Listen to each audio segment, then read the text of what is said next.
মহান বিজয় দিবসে জাতির শ্রেষ্ঠ সন্তান ৭১-এর বীর শহীদদের শ্রদ্ধাভরে স্মরণ করছে জাতি। এই মুহূর্তে সাভারের জাতীয় স্মৃতিসৌধে আছেন শাতিলা শারমিন এবং ফারুক ভাইয়া রবিন। সরাসরি যাচ্ছে তাদের কাছে। আমন্ত্রণ জানাচ্ছি আরেকবার জাতীয় স্মৃতিসৌধে বিজয় দিবসের যে উদযাপন, আনন্দ উদযাপন, বিজয় উল্লাস, সেই উদযাপনকে নিয়ে সারাদিন ব্যাপী আমি রয়েছি শাতিলা শারমিন সময় টেলিভিশনের পর্দায় এবং আমার সহকর্মী ফারুক ভাইয়া রবিন।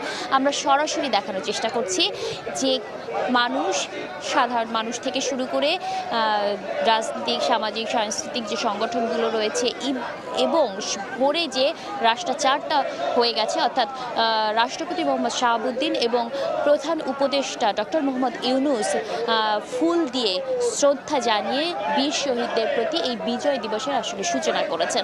এবং এছাড়া রাজধানীব্যাপী কিংবা সারা দেশব্যাপী নানা ধরনের কর্মসূচি পালিত হয়েছে।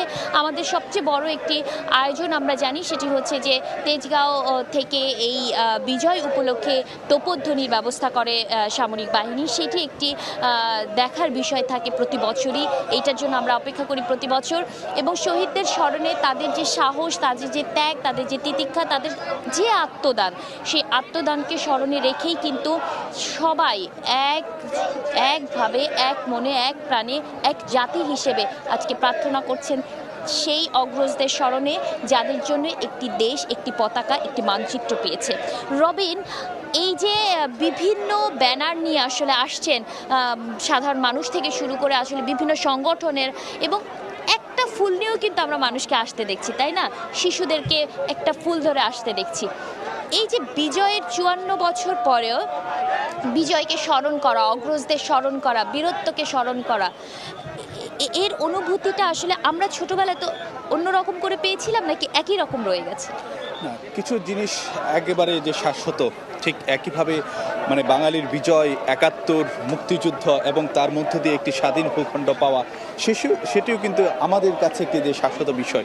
একটি বিষয় আপনাদেরকে যদি বলি যে এই যে আমার পেছনে যে জাতীয় স্মৃতিসৌধ কিংবা লাল সবুজের পতাকা দেখি, এই যে একটি যে অর্জন লাল সবুজের পতাকা এবং যে একটি স্বাধীন ভূখণ্ড, এটি কিন্তু আমাদের একটি গৌরবময় অধ্যায়। ঠিক একই সঙ্গে এর পেছনে কিন্তু রয়েছে একটি বেদনা বিধুর অধ্যায়ও, কারণ আমরা জানি এর পেছনে আমাদেরকে দীর্ঘ ত্যাগ তিতিক্ষার মধ্য দিয়ে কিন্তু এই স্বাধীনতা, এই ভূখণ্ড এবং এই মানচিত্র, এই পতাকা পেতে হয়েছে।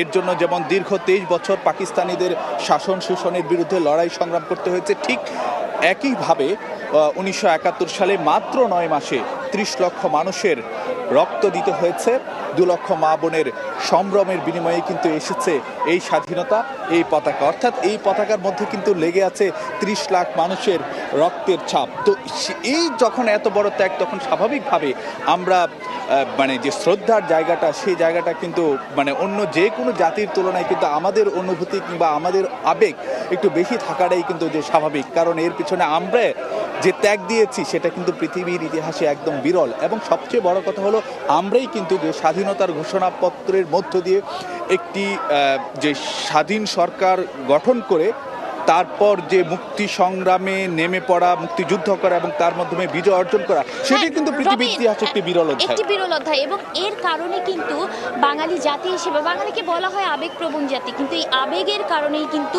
৯ মাসে এই দেশটি স্বাধীন হয়েছিল।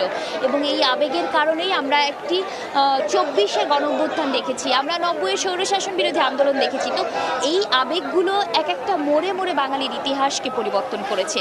বাংলাদেশের এই যে আবেগ, এই আবেগকে ধরে উন্নত সমৃদ্ধ একটি ভবিষ্যৎ হোক, সেই প্রত্যাশা করছেন কিন্তু এখানে ছুটে আসা মানুষেরা। এখন এই সময় ছিল আমার হাতে এই সর্বশেষ। আবারও আমরা দুইজন যোগ দিব সরাসরি জাতীয় স্মৃতিসৌধ থেকে আপনাদের সর্বশেষ খবরটা।